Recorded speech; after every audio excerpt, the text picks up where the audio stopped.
Hello, everyone.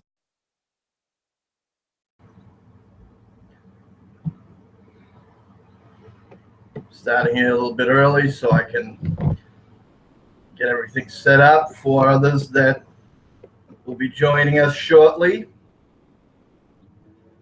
We will be discussing Chapter 10 from Think and Grow Rich by Napoleon Hill, The Power of the Mastermind.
Starting at 6 o'clock. Gonna wait for quite a few people to hop on. But again, we're going to be going over Chapter 10 of The Power of the Mastermind. But before we started any of that, I thought it was very vitally important just to briefly go over the previous chapter labeled Persistence. And another name for persistence is the will. And that's one of our mind's higher faculties. You know, whether it's how we were brought up or our education system, we were not taught how to develop our mind to do actual thinking. And some of the mind's higher faculties are, say reason, memory, imagination, and the will. And there's 6 of them. And the will is another word for persistence. And I got some notes here. So, the basis of persistence is the power of the will. Willpower and desire, when properly combined, make an irresistible pair. Now, persistence, now this is a great quote. This is an excellent book, and I love quality writing, and there's some great treasures in this book. And persistence is the quality, is to the character of man what carbon is to steel. Now, you see, far too many times, whether we have a new idea, a new goal, or a new wish or whim, and we want to begin that, we typically, we're excited, we're gung-ho, and we start off the race is great, and when we're met with the first hurdle, first sense of danger, or any of that, we retreat and we stop. And our mind is wired for survival. It is wired to merely survive, not thrive. That's an important distinction to make. And so if you know that, our paradigms is a collection of habits and beliefs. And we formed our beliefs, again, through our parents or the family, the household. We also gained a majority of that through the education system. Again, our education system was teaching us how to take a test, get a proper job, and hopefully stay at that job, and then work on any whims, dreams, or ambitions when we're done, when we retire. And and we also gain that through experience, through whether it's relationships or whatnot. So our beliefs of the world, of how we react when challenges or any obstacles come before us, we're taught to merely just survive, and it's no good anyways. Just stay there. And it's not for me. I'm not meant for this anyways, so why continue?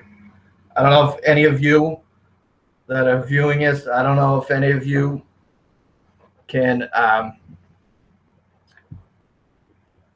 correlate with that. Has anyone gone through that before? If you can identify with that, this is specifically why I wanted to just briefly touch upon persistence again. And it's because when you also know that the mind is wired just to survive and not thrive, we may have these habits, we may have these beliefs, and they were brought upon as a repetition of information. We never knew what our name was until it was called. We were called this same name, the same word, multiple times every day, until we realized that we were to answer back to that, to pay attention to whenever our name was spoken to us. So repetition of information over and over again. Well, that is exactly one of the main ways how you can form a new paradigm, a new collection of habits and beliefs. And it's going to take willpower to do that. It's going to take the will. It's going to take, as the title of that chapter, the previous chapter that we were on, persistence. And how you do that is a repetition of new information. When you want to get rid of the old, you have to replace it with the new. You have to form a new set of habits, a new set of beliefs. And with that said, you also must know that with every trial, with every triumph, it wasn't a smooth sailing. It was never a smooth path, never a smooth road. Everyone has met defeat, has met danger, an obstacle, a challenge. And if you know, I like to put the adage of, to correlate this is to, the metaphor. In sales, the law of averages is for every 10 no's, you get 1 yes. Now, many give up after 1 or 2, 3 no's, and they taste that temporary defeat. They're down on the mat. They're down on the mat. The referee is counting. That 1, 2, 3 is coming. It's almost to 3, and most of us just stay down for the count. That's it. I'm done. Whether it's I'm done for the day, done for the week, done for the month, or just done altogether. And you have to know that to get that 1 yes in the sales idiom that I'm using, you taste the temporary defeat, but you do not stay down for the count.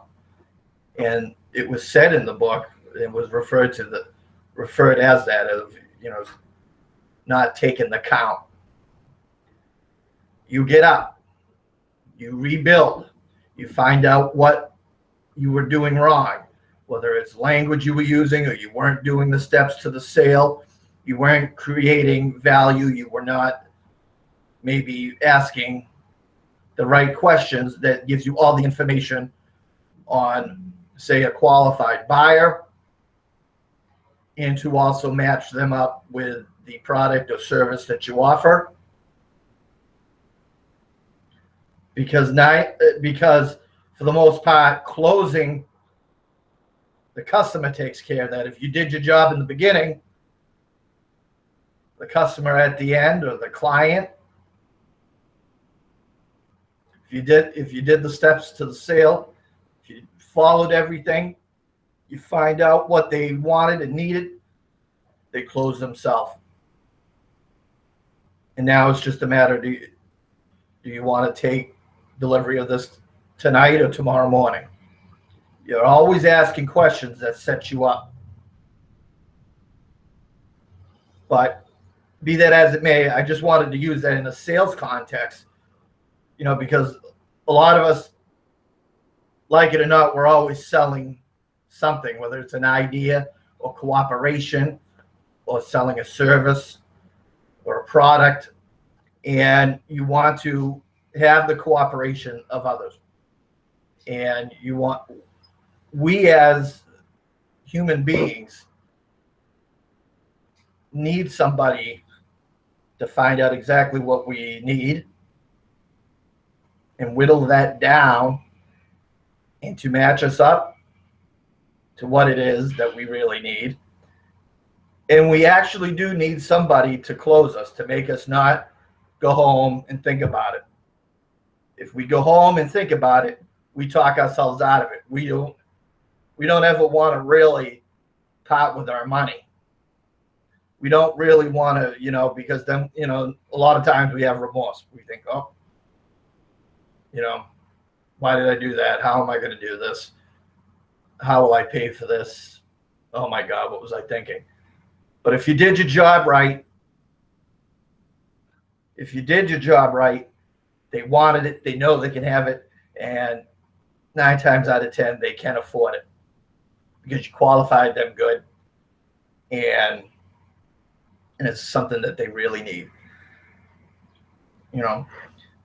But with that said, to get out of didn't want this whole thing to be about a sales context, but with this Think and Grow Rich, when we're reading, when we're absorbing new material, this is the 1937 landmark classic. This has been used by millions of readers worldwide. Now, some may just thumb through it if they finish it at all, but it's using and applying this knowledge in our everyday life. It is using this to get to the next level. Whatever level that you're on, it's to get to the next plane. That's what we want. We want to attach meaning to our life, to everyday life, that we set upon goals. If we have no goals, we're like a boat in the ocean, just adrift, with no oars, just drifting. And if we make it anywhere, excuse me, if we make it anywhere, it's by Mother Nature alone. And just wanted to hop on Facebook here real quick.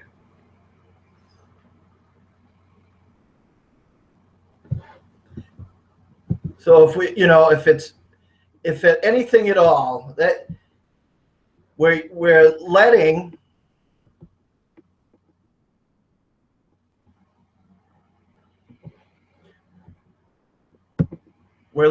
just nature take its course. We're just allowing things to happen on its own. And we don't want that. We want better results. We want results to be consistent in our life. We want better things. So it's going to take the will to do that. It's going to take persistence in many shapes and forms. Persistence on your stretch goals, your overall ultimate obsession, your big goal. It's going to take persistence on narrowing down that you're going to make a decision, and that everything else that is attached to it falls by the wayside.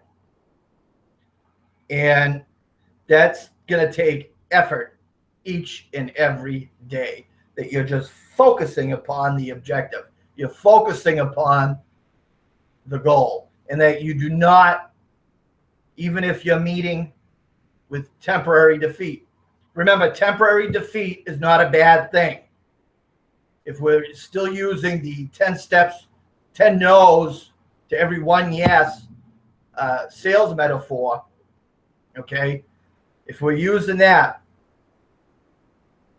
okay, you're going to meet temporary defeat. You're going to get the no's. You're going to come across an unfavorable result. But in doing so, you fall back and you make a bigger and better plan and to come back. That's the great thing about setbacks. It makes for one hell of a comeback. And with that said, that means if you're getting no's, if you're tasting temporary defeat, if you feel like you're failing, that means you're on your way to the much bigger success. You're on your way to achieve your objective, achieve your goal. So I really felt that it was very necessary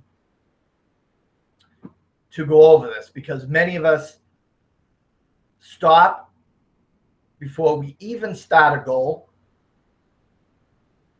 We self-defeat ourselves. Hello, Leroy. Hey, how you doing, Dave? Very good. Sorry for I'm the happy delay. to... I'm actually leaving from an office event, so yeah. I'll be driving. Wow. I'll be driving home, but I'm available. Awesome. Absolutely. You can hear me ramble on, and if you have anything, you hop on in. All right. This is exciting. I was having a little bit of trouble with Zoom, and I wanted to try this, and I think it's excellent. and I All think right. I may be using this from here on out. All But right, cool. but what I really wanted to, before I started and delved into, because some of us were unable to um, add their insights about persistence. Mm-hmm. And I think it's so vitally important because I wanted to touch upon it a little bit before I delved into the power of the mastermind, because I just feel that so many times our ego takes a hit and we stop, you know, Yeah, I understand. you know, you know what I mean? Too many times we stop before we even begin. Yeah. And then even when we do begin, if we get a couple of hurdles or obstacles or a few no's, we stop. Yeah. And you know what I mean?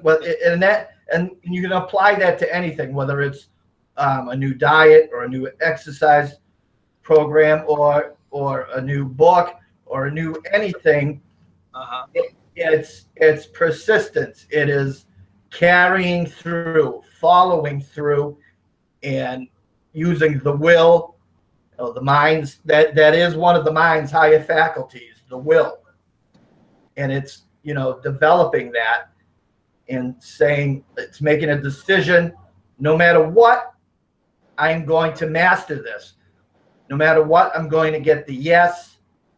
And even if met with temporary defeat, if that comes, is finding out exactly what we may have done wrong. How can we come back in a different, bigger way?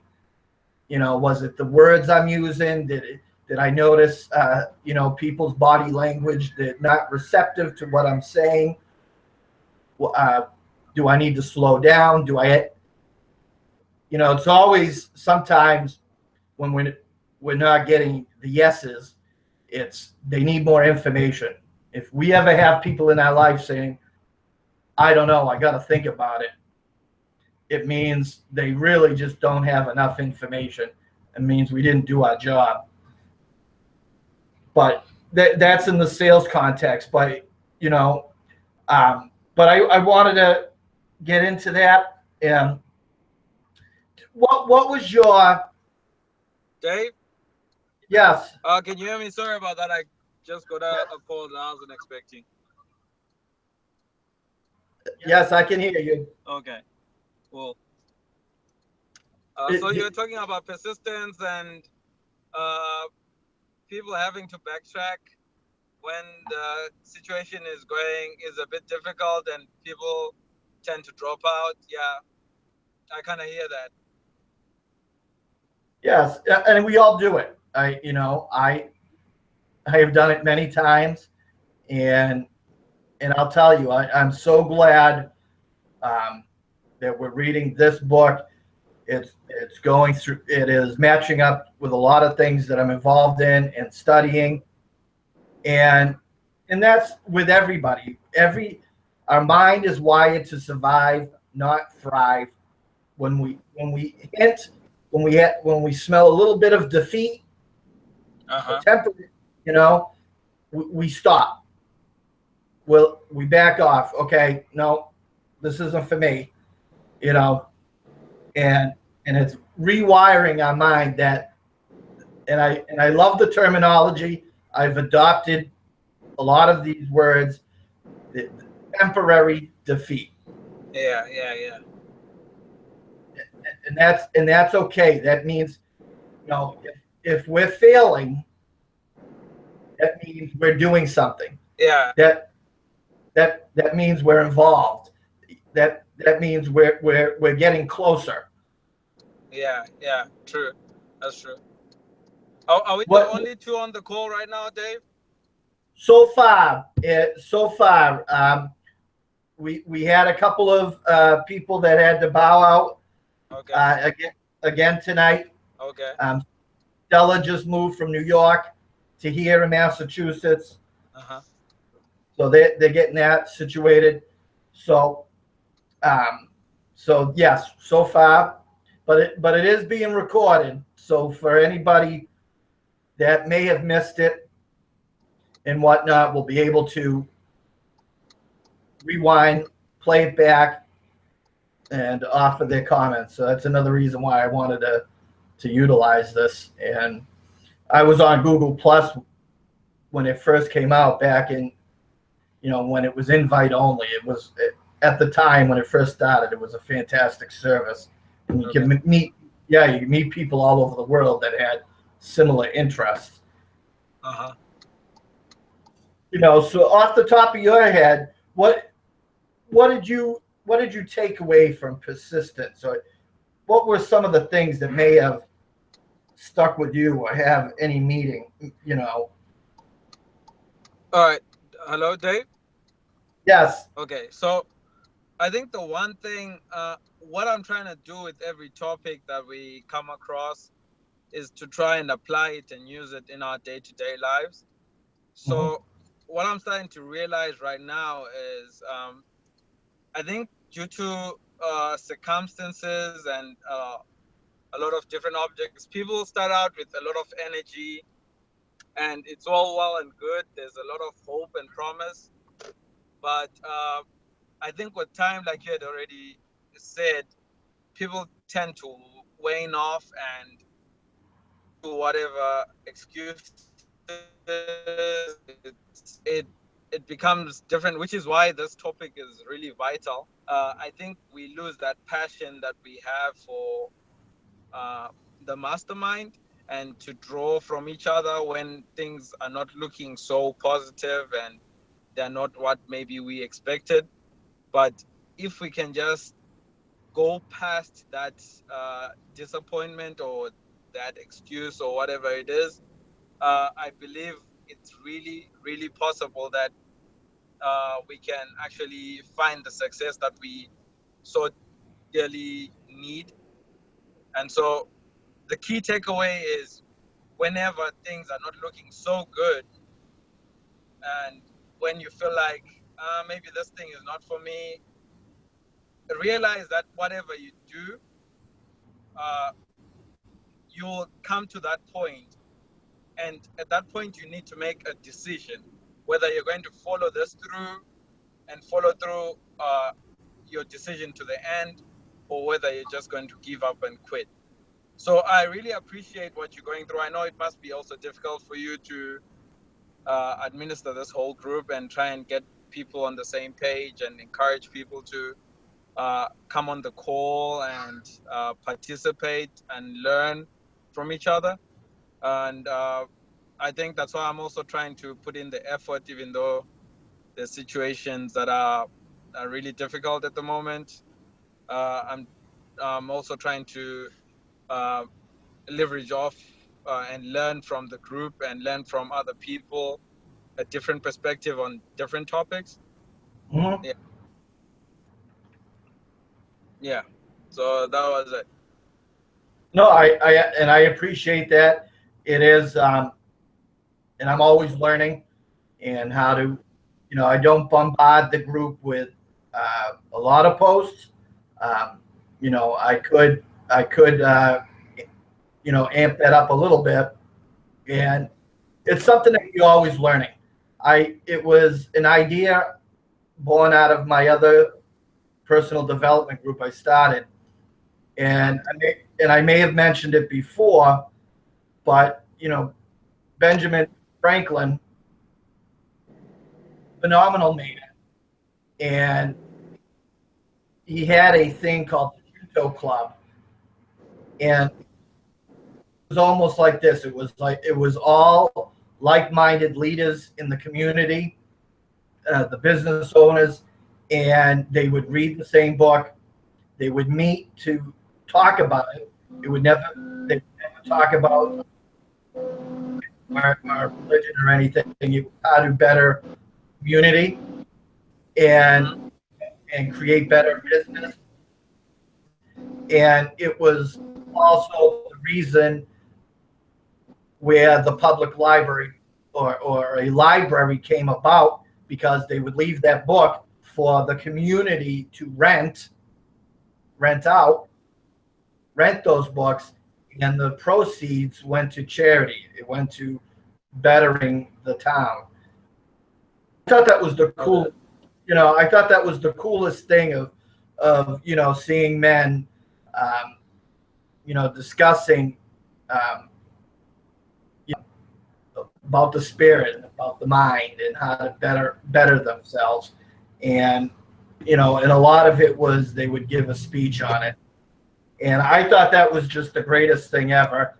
And I always wanted to do that. Okay. And so with that said, the more, the reason why we quit, we fail, or the reason why we stop when we come across an obstacle is because our habits and beliefs make us do stuff. But just like this club, the book club, it's one thing to read the book if you bought it or you found it, and the chances may be slim that anyone even finishes it. Mm-hmm. But even if you do, you read it once, you may take some notes. I mean, I always take notes with every book I read. Uh-huh. But you may take notes, you read it once, and that's it. But the reason why we have those habits and beliefs to just survive or give up temporary defeat is because it was a repetition of information from our parents, from the education system, and further from life. It was just a repetition to give up, to stop, don't put yourself out there. And so that is what the essence of what this book club can do, because discussing the ideas, and that's how you have a new habit, a new belief, a repetition of new information. So, we could just be reading it once, but since we're doing a chapter a week, you're taking notes, and it's more absorbed into our subconscious. Okay. You know what I mean? Yeah. And like you said, somebody has a different perspective or a different idea of how this relates to their life, and we learn from that as well. And I think that's a perfect segue into the power of the mastermind. And we can get right down to that nitty gritty. And the power of the mastermind. I love this chapter, and I think it's something that is overlooked by a lot of people, because when we do anything big, when we do anything great of any achievement, we never do it alone. We always need the cooperation of other people. True. And we never do it alone. And power. So the power of the mastermind. Power is essential for success in the accumulation of money and plans. Whatever your plans are, it's inert and useless without sufficient power to translate that into action. And power may be defined as organized and intelligently directed knowledge and an organized effort enabled to turn desire into its monetary equivalent. So we may have this idea, we may have these plans through the power of the mastermind. You have to have an organized effort. And the best way I love, were you on the call a couple of weeks ago when Joey was talking about how we wanted to put something like a children's Think and Grow Rich program together? No, I wasn't on that call. It was fantastic. And he's not the only one, again, we were saying the household. We Sorry, we guys. found the habits. Can you see me? Yeah, I can hear you, but I can only see your profile picture. Oh, okay. I think I'm now on low battery mode, probably because my battery is running low. But Okay. sure, I'll still be going along with the call. I think I'm just on 10%. Oh boy. Well, if you cut out, that's okay. We're still gonna roll, and I'm gonna keep going. All If right. if you're able to hop back on, that will be great. All right. All right. I'll just hopefully I get there before we get cut off. Well, well, to use another example of the power of the mastermind, Uh-huh. when Apple Computers was first created, it was Steve Jobs, Steve Wozniak was working on, Mm-hmm. and saw the image in his mind. It was like sparks, and thunder were going off in his mind. And Steve Wozniak, he was the technical mind behind it. He was just doing this on a whim, and it was Steve Jobs that actually said, "Oh my God." He was Uh-huh. he was he was the passion behind it. He was the visionary behind it. He didn't know any technical at the time mumbo jumbo. He would have never have made any of the technology. But when he saw his very good friend doing this, he saw the potential. He saw what could be done with this, that we could market this and put this together and put these in the homes, and people could actually have a personal computer in their home. Uh-huh. And that is a great story of the power of the mastermind. This guy couldn't have done it by himself, or wouldn't have thought of it. This guy couldn't know how to make it. This guy over here wouldn't know how to market it or mass produce it. But together, the power of the mastermind, they were able to get that done. Yeah. Yeah. Yeah. I think I also like the example that they gave about Henry Ford and where before we don't really hear about his success until he meets Thomas Edison and the rest of the group. That attests to the power behind the mastermind group and putting action behind definitive goals and the definitive purpose. Absolutely.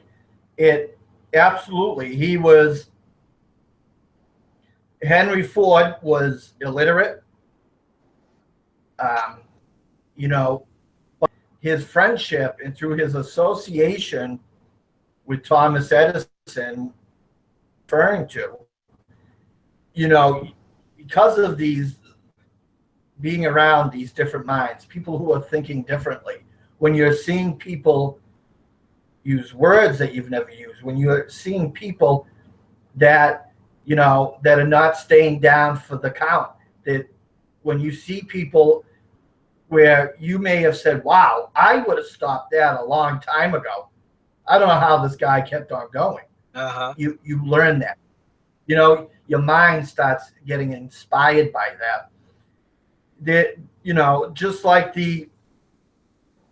and then people when he added more people and higher intellects and friendships with people like Firestone and all these other greats, you begin, you learn, your mind is just growing, and you're taking on the intellect of the people around you. That was another bonus of these, you know, this book club is a semi. They have so many mastermind groups that you can be a part of, and you know, this was semi mastermind, where that's why I wanted to discuss not only the chapters, but what goals that we have and how we can use that to better our life and achieve our goals. Yeah. Now, I think I also like what they said about the concept where if two people uh, meet for a common cause, a third mind sort of is created where uh, both parties tend to share from that third mind, and they get to benefit off each other. So what I liked about that is there was a time I think we were discussing was it imagination, the Yes, topic on imagination, where you instructed us to come up with goals and share them in our next meeting. So I did come up with a goal of I think it was reading 250 words or 300 words per minute or whatever it was. I'm not sure. But then Joey came in and actually helped me out, helped me clarify on some of my goals, to say it shouldn't be just about reading fast. It should be about getting inspiration from the best, and having them, even if it's in the form of an imagination, having them speak to you in a still small voice, and thinking about what they would say or do in a similar circumstance. I think a key takeaway is from this mastermind as well. You refer to it as a semi mastermind. We also get yes, to benefit and encourage each other towards uh, our ultimate obsession. And because we're reading this book, Think and Grow Rich, I think our ultimate aim as a group is to be filthy rich. And I think as long as we keep on encouraging each other, we will probably, actually, we will achieve our goals. But we should continue encouraging each other and help each other see a way where someone is maybe faulty, or yeah. I agree with you. You made some excellent points there. You know, that's what's great about you know, a group, the encouraging of one another, and as you said, and it was excellent advice from Joey, that whatever our niche is, whatever our field of achievement is, our ultimate obsession, whatever category that is, there are many people that came before us. They wrote books, they hold seminars, the success leave clues, and they want to shorten that for someone else. You know, they went first. They didn't have a map. It may have taken them much longer, and they found out what's vitally important, and they want to share that with the rest of the world. Exactly. You know, and so whatever our field of study is, whatever our career, our dream, the goal is to identify who the best is, and who, you know, and it's someone we usually identify with on a personal level too. Just because they're the best doesn't mean that you're going to vibe with them, or their chemistry, or how they present themselves. You'll know once you identify with somebody everything that they do, and they put out. Follow them on Facebook, Twitter, whatever, and buy their books. Go to their seminars. Because everything that we're doing, development, spirituality, the more we put in, the more we're investing ourselves. We're investing on the best bet in town ourselves. Mm-hmm. But like you said, as Joe stated, find out the best and learn from them, and they are more than happy to give advice. And some of them you can even. There was a great article. I think I will. I just read today from Sean Thomas, Ask a Millionaire, and I'll share it to the group. And it was how you can approach people on social media, and how you can strike up an actual real mentorship with somebody. But yeah, excellent point. And that's what we're here to do, to encourage each other. And someone may be strong in, like, to use the Apple metaphor. One may be, tech smart and knows how to build it. Uh-huh. And then there's somebody, in the group or whatnot that knows how to market it, knows how to be the face of it, Yeah. knows how to put it out there, or knows how to package it. And that's the best part of these groups, and that is the power. That's what's great about the power of the mastermind. And again, it is a spirit of harmony. So everybody in the group is there to benefit each other. Uh-huh. Because it is free. It's recognizing and knowing what you have to offer somebody. Exactly. Yeah. And really finding out, well, what are my strengths? What am I very good at naturally or already? And what can I do to offer that, to give services with somebody else, to trade, Yeah. And that was the economic, and I love the psychic part of the power of the mastermind. And I just really felt that this was, when it really started delving later on in the chapter, because now, like I just said, there's two characteristics of a mastermind. I just went over the economic, that we can gain each other's skill set. Uh-huh. But it is the psychic. And I have to read it word for word because I thought it was, but Okay. no two minds ever come together without thereby creating a third, invisible, intangible force, which may be likened to a third mind. Exactly. Yeah. Have you ever come across somebody?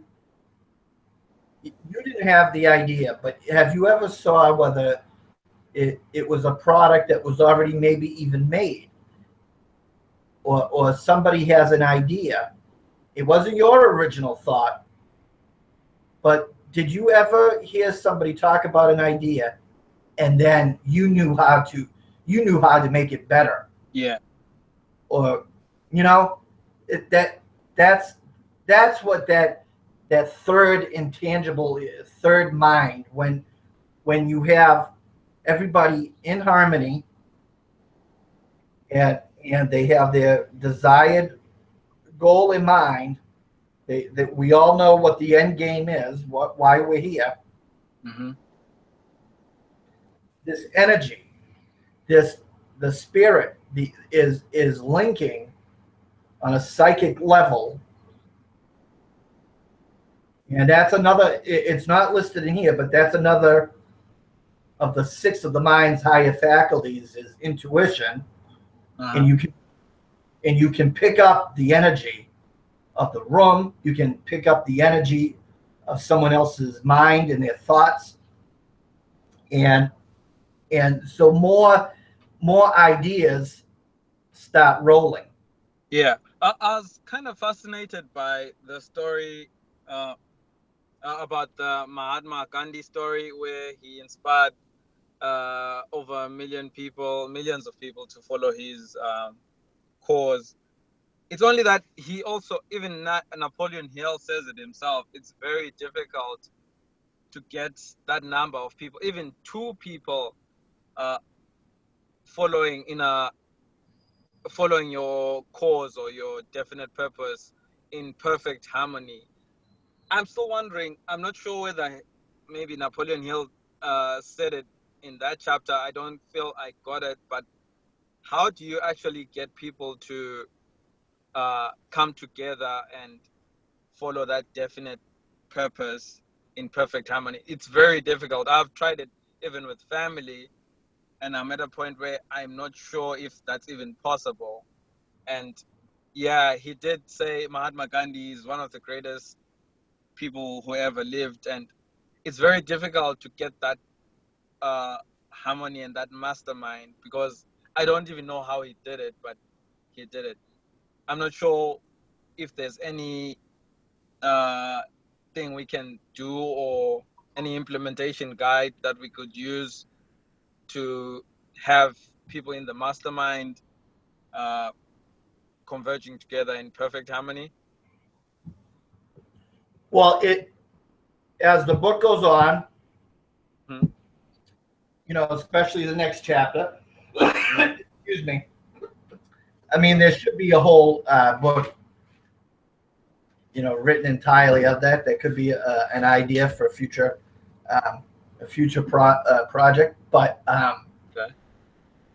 I did find it was fascinating that he put that in there, because many times our distinction of what success really is somebody that has a big mansion and is filthy rich, and you had a man who had very little clothing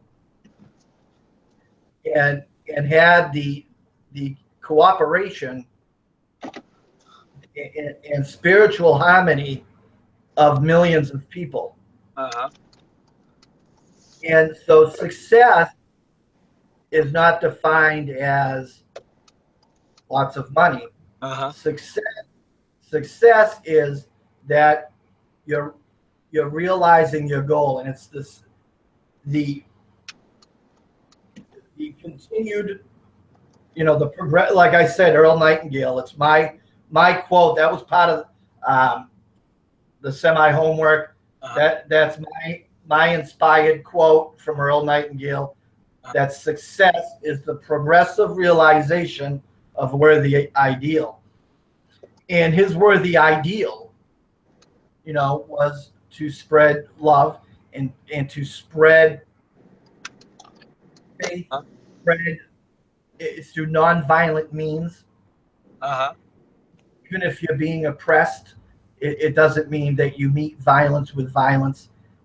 And he kept on learning and that was a very worthy ideal. Whatever our worthy ideal, whatever our magnificent obsession is, that's what success is. And sometimes it's not even meeting the goal. It's the person that you're becoming, because the goal that you had in mind was so big, so giant, that logic is telling you to stop. Same with Gandhi. You are having the British government. You're having so many people using violence and everything to stop you. Logic and some people are probably telling you to stop, that you're crazy. This is not going to happen. This is not going to happen. But it's the character, the person you're becoming, just this entirely new person to meet and to grow into the goals, grow into the worthy ideal that you have. And that's what was fascinating by him. And again, just like any noteworthy leaders throughout history, whether we liked them or not, they touched upon a shared goal. Like, so of course, Gandhi wanted to end oppression, especially from the British government. Uh-huh. And of course, that is something that they could all agree upon.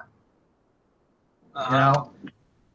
And so it's pinpointing and identifying a shared goal. So it could be we all want to get filthy rich, but so everybody can agree upon that. Uh-huh. But whatever it is, say a company, or like you were saying, the family. Okay, what is the goal? What do we all want to see happen that we can agree upon? Uh-huh. And then it is now working towards that. And so the same with him. It's also what we're seeing in politics, unfortunately, right now in America. We're seeing, Donald Trump. He's saying the things that a lot of people have on their mind, and he knows that. Uh-huh. Chances are he may not really feel that way. He said that in past interviews, but he knows that he's going to touch upon something that a large number of people are going to agree upon. Uh-huh. And so it's the same thing. Whether whether it's right or wrong, that's how it is. You get a goal, a worthy ideal, and now concentrated effort in all the minds, and come up with more ideas of how to make it happen. Yeah.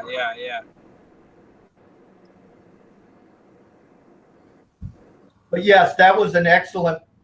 I love that Gandhi story, because he was a fantastic man, and had so much that we could all learn from. Uh-huh. And and that was and the other example. The same with the reason why this book was even created, and this homework, and this 20+ year project to write this book was from Andrew Carnegie. Uh-huh. And that how he had over 50 people in his mastermind to manufacture and market steel. Uh-huh. He wasn't somebody that knew too much of it or even how to make it. So that this is something that the country needed. He knew that it was the future. And because of knowing that, so it doesn't mean just because. I think one of the lessons is a sidebar lesson. I don't know if you'll agree. Okay. One of the sidebar lessons is just because you don't know how to do something, if you get other people involved, Uh-huh. you get other people involved, and through the energy, through the mastermind, you will find out how to do it. Yeah, I agree. I think they also did touch upon that point in.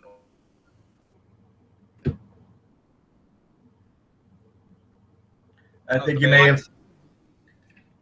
Say that again. Hello. Yes. Oh yeah. So I think it was the chapter on specialized knowledge, where they said you don't necessarily need to possess the specialized knowledge yourself. All you need is to know how to get it, and how to where to get it, and how to apply it. So if you are able to get a mastermind to help you, kind of like what Andrew Carnegie was able to do with his 50+ people, even though he wasn't really knowledgeable about and technical about the steel making industry, he was able to get that knowledge from his mastermind group, and he was able to also apply it to be able to attain his ultimate to be reached as well. Yeah. Yes, and so it's really vitally important that we get people involved in our obsession. It's, and it can be family members, it can be friends or associates. Um, you know, these type of groups and everything have been happening for a very long time, and as it was pointed out early in the chapter, that no one of any great success did it on their own, and that learning and forming a mastermind is essential for your great success, for your monetary compensation to make money. And, and what it really touched upon,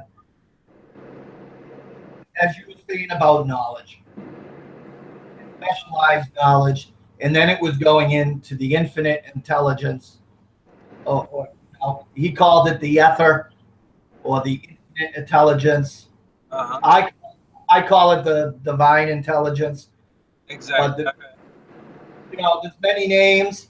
He wanted to make sure, that this is not religion, because he was starting to go very heavy when he refers to his infinite intelligence, and that was a major thing probably to talk about in 1937. Uh-huh. You know what I mean? Yeah. Religion was very heavy, and a lot of people, didn't waver from it, or if you talked about it, it was blasphemous. Yeah. But from what I believe in, and many philosophers and visionaries, and all believers from as far back as we want to go are in complete and unanimous agreement that what we think about, we bring about. And as he was stating, I wrote some of it down because I loved it. Uh-huh. It goes back to the law of vibration, the law of attraction, and the law of vibration. Everything moves at one speed or another. The frequency, and you can also say is energy. And the law of attraction is saying like energy will attract like energy. And so with that said, Napoleon Hill writes, because of the mastermind, energy is nature's universal set of building blocks out of which she constructs every material thing in the universe, including man, animal, and vegetable life, so that nature's building blocks are available to man in the energy involved in thinking. That was just huge to me. It was very powerful, and it was his way of saying that like I said previously, that what we think about, we bring about. There's a great energy in this infinite intelligence, and linking it all together. Choose to, whether we're in a poverty or a riches mindset, as it started to say further after that there's two great rivers of power. Whether we're in the riches, success mindset, we will collect the energy, the people, places, and events that will bring us where we need to go to make our vision a reality, and the money to come. Or it's the poverty, and the poverty river, and that we're going to attract that as well. And it doesn't take much work. It doesn't take much energy for that, you know. And so I just love that. I wanted to just, that was good piece of writing. And it really says whatever we think about, we will bring about. Because make no mistake about it, ladies and gentlemen, if you never knew it, whether it's by design or by default, we are creators of our own destiny. We are creators of the universe. In many circles, it's co-creators, and saying co-creators means it's our way of recognizing the higher power, recognizing God or the infinite intelligence or the divine intelligence or the Buddha mind, and we're recognizing its role in creating it for us. Our mind and our body is the perfect instrument. We are the highest form of creation on this planet. With our mind, our intellect, we're gifted with that. There is no other creature on this planet mind that has higher faculties, like I was saying, of perception, intuition, imagination, the will, reason, memory. That is for us to develop. And we are the highest form of creation, and our mind and body is the perfect instrument to channel that energy that comes to and through us, and what we're going to create with that. What we're either going to be in a success money mindset, that we're going to attract that into our life by power of our mind, our mindset, or in many cases in a poor paradigm, in a poor habit and belief, and we think of the worst, and we focus on the worst, and we focus on problems instead of solutions, we're going to attract more negativity in our life. So that I wanted to read that again because it was fantastic. You know, energy is nature's universal set of building blocks. She constructs every material thing in the universe, including man, animal, and vegetable life. So that nature's building blocks are available to man involved in thinking. It's available to you. It's available to each and every one of us. Nobody is pinpointed to win. Nobody is pinpointed to lose. No one's selected to suffer. The universe is set up. The infinite intelligence, as Napoleon Hill wants to describe it, is set up for us to flourish. Is set up for us to succeed. Not set up for us to struggle. So it's keeping a proper mindset. It's knowing what your goals are, what your definite purpose is, having the desire, your life that's going to help you in creating this and push it further. And it's having persistence that even when temporary defeat comes your way, that it's just that. It's temporary defeat, and that you're going to come back bigger and better. So that's it for tonight's community call. Chapter 10, The Power of the Mastermind. So we'll be here next week discussing Chapter 11. And I can't wait. Feel free. This was a live broadcast. Please feel free when you view this, whether you're in the book club or not, to please feel free to offer your comments on it. If any of the topics at hand that we discussed rang true to you, whether you've read the book or not, please do so. I look forward to it. So I hope you all have a great night, great week. See you next Thursday. Take care.